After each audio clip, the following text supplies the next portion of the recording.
Assalamualaikum warahmatullahi wabarakatuh. Perkenalkan, saya Tira Navitasari dengan NPM 2121020301 ingin menyampaikan materi saya yang berjudul Sistem Kewarisan di Indonesia. Baiklah, di sini saya akan menyampaikan materi saya yang berjudul Sistem Kewarisan di Indonesia. Ada 3 sistem kewarisan di Indonesia pada saat ini. Yang pertama, sistem kewarisan menurut ajaran Islam. Yang kedua, hukum waris perdata atau BW. Yang ketiga, hukum waris adat. Sistem kewarisan menurut ajaran Islam. Kata mawaris berasal dari bahasa Arab yaitu mirats.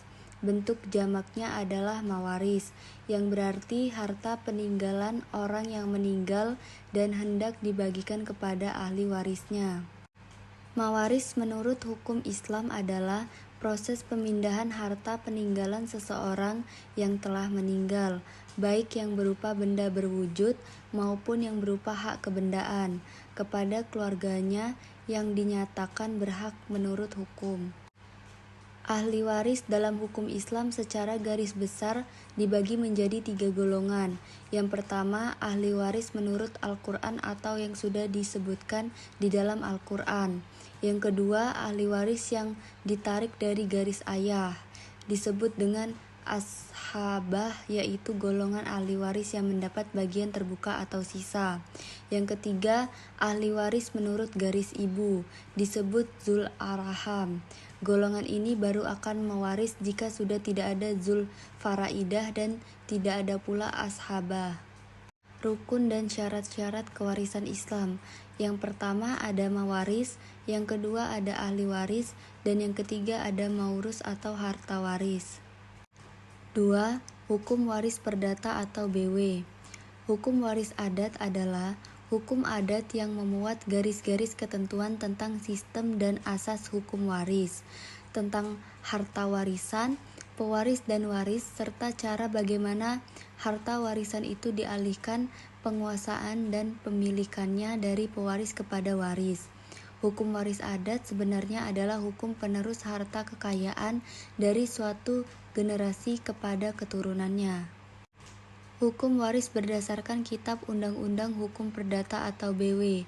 Dalam hukum waris barat terdapat 2 unsur penting. Yang pertama, unsur individual atau menyangkut diri pribadi seseorang.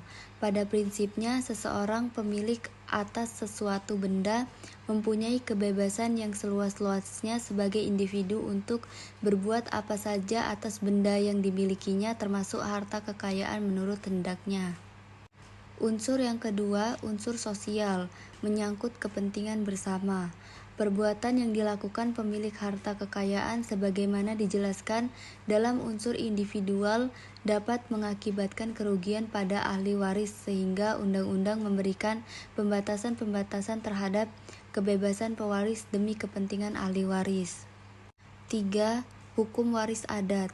Hukum waris adat adalah hukum adat yang memuat garis-garis ketentuan tentang sistem dan asas hukum waris, tentang harta warisan, pewaris dan waris, serta cara bagaimana harta warisan itu dialihkan penguasaannya dan pemilikannya dari pewaris kepada waris. Hukum waris adat sebenarnya adalah hukum penerus harta kekayaan dari suatu generasi kepada ketentuannya. Keturunan dalam hal ini diutamakan adalah anak sebagai ahli waris utama, yang mempunyai ketentuan berbeda, sesuai dengan perbedaan sifat kekeluargaan di berbagai tempat ia tinggal. Corak hukum waris adat secara teoritis. Hukum waris adat di Indonesia sesungguhnya dikenal banyak ragam sistem kekeluargaan di dalam masyarakat. Akan tetapi secara umum yang dikenal sangat menonjol dalam peraturan hukum adat ada 3 corak. Yang pertama ada patrilineal. Sistem ini pada dasarnya adalah sistem keturunan yang menarik garis keturunan di mana kedudukan seseorang pria lebih menonjol dan hanya menghubungkan dirinya kepada ayah, atas ayahnya dan seterusnya, atau keturunan nenek moyang laki-laki di dalam pewaris. Yang kedua ada matrilineal.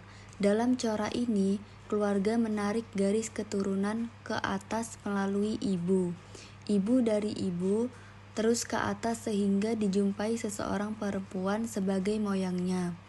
Akibat hukum yang timbul adalah semua keluarga adalah keluarga ibu, anak-anak adalah termasuk keluarga ibu, serta mewarisi dari keluarga ibu.